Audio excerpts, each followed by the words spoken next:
Şimdi biz kardeşimize saldıran kişiye soruyoruz. Sen bu akidede misin değil misin? Bize sadece bunu söyle. Evet ben de bu akidedenim de, ya da hayır ben bu akideden beriyim de. Meselemiz haricilik değil. Ebu Hanzala harici midir değil midir? Onu başka bir ortamda tartışalım. Habis midir değil midir? Allah'a sığınırız. Mesele bu değil. Mesele benim hariciliğim de değil.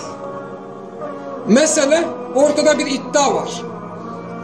Allah'a ve Resulüne küfretmek mutlak küfür değildir diyor.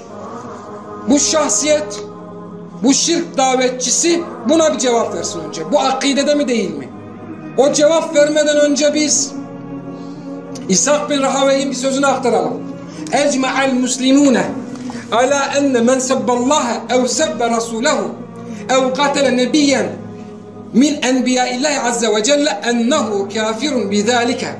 Kim Allah'a söverse, kim Resulüne söverse veya Allah'ın nebilerinden bir nebi ile savaşırsa o kişi kafirdir. Bütün Müslümanlar burada icma etmiştir diyor İshak bin Rahaweyh. İshak bin Rahaweyh aynen böyle söylüyor. İbn-i Suhunun diyor ki ecma'al ulemâ'u alâ men şâtemen nebiyye sallallahu aleyhi ve sellem kafirun. Kim nebiye küfrederse kafirdir. وَمَنْ شَكَّ ف۪ي كُفْرِهِ وَعَذَابِهِ kefer. Kim de bu kişinin küfründe ve azabında şüphe ederse o da kafirdir. Şimdi tekrar soruyoruz. Siz bu akidede misiniz değil misiniz? Bu akidedekilere Allah'a ve Resulüne sövmenin küfür olduğu, bundan şüphe edenin dahi kafir olduğu haricilikse buyurun İshak bin Rahaweyh'e, buyurun İbn-i Suhun'a harici deyin. Habis, pis, köpek lafzını onlara kullanın. Ebu Hanzala sadece selefinin peşinden gitmiştir. Sonla değil, başla uğraşın. O itikatta değiliz deyin. İbn-i Teymiye diyor ki Allah'a ve Resulüne söven kimse zahiren de batinen de kafirdir. Söven kişi bunun haram olduğuna inansın, ister helal kabul etsin. İsterse bu inancının farkında olmasın, durum hiç değişmez. Bu fakihlerin ve ehli sünnetin sair alimlerinin görüşüdür. Şunu da ben belirtmek isterim. İbn-i Teymiye devam ediyor.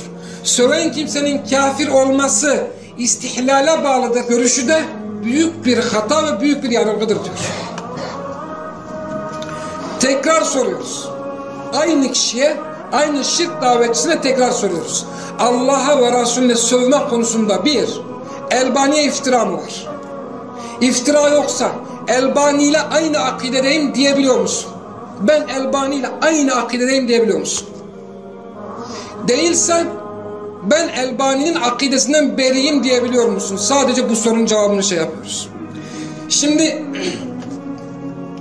Türkiye'deki kendisini selefe nispet eden selefiler cehalet özürdür, özürdür, özürdür diye cahil kalmış, telef olup gitmişlerdir.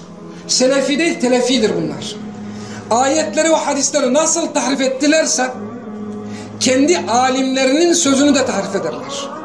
Açıklama yazmış daha sonra bu gereksiz kişilik. Demiş ki Şeyh Elbani'ye bir soru soruldu. Bir genç vardı.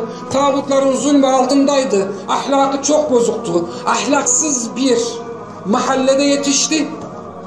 Allah'a ve Resulüne bilmeden sövdü. Bunun hükmü soruldu. O da tekfir etmedi şeklinde bir açıklama yapmış. Bir, yalan. Yalan söylüyor. Açıklama böyle değil. İfade aynen böyle. Biz Allah'a ve Resulüne sövmenin alel ıtlak küfür olduğuna inanmıyoruz. Biz bunu böyle görmüyoruz diyor. İfade aynen böyle. Muayyende ihtilaf olsa belki biraz anlaşılır. İhtilaf nerede? Mutlak tekfirde ihtilaf var. Bu bir. İkincisi, belki de Allah'a ve Resulüne en çok sövüldü. Türkiye'nin en pis mahallesinden çıkan birçok Müslüman var burada değil mi? Müslüman olduktan sonra bir kere Allah'a ve Resulüne sövdünüz mü siz? Var mı böyle bir şey?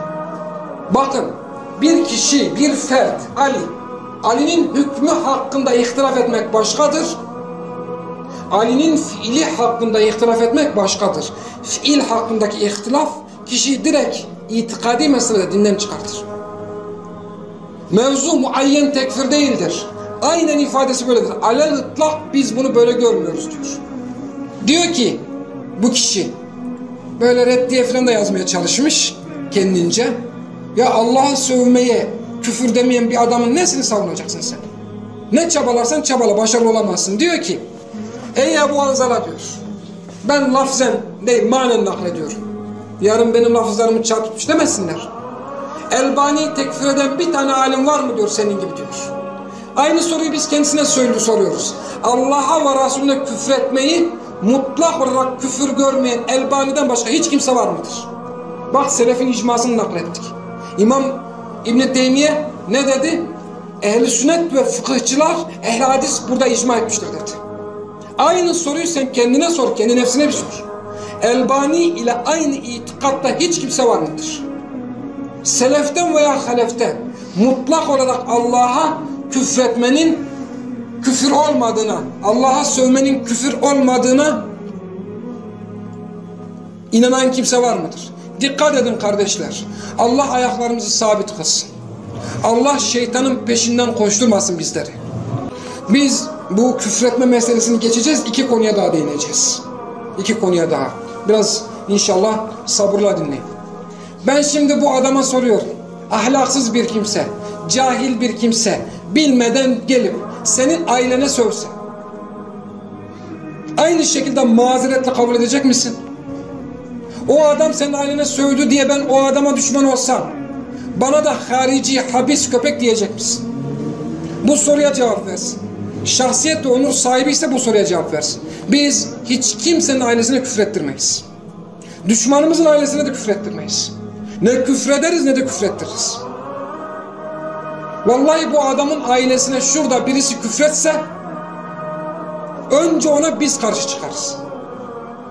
Soruyorum.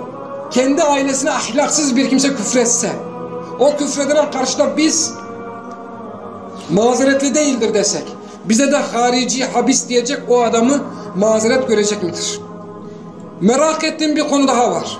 Aynı şahsiyet bir günden bir güne tağutlara pislik diyebilmiş midir?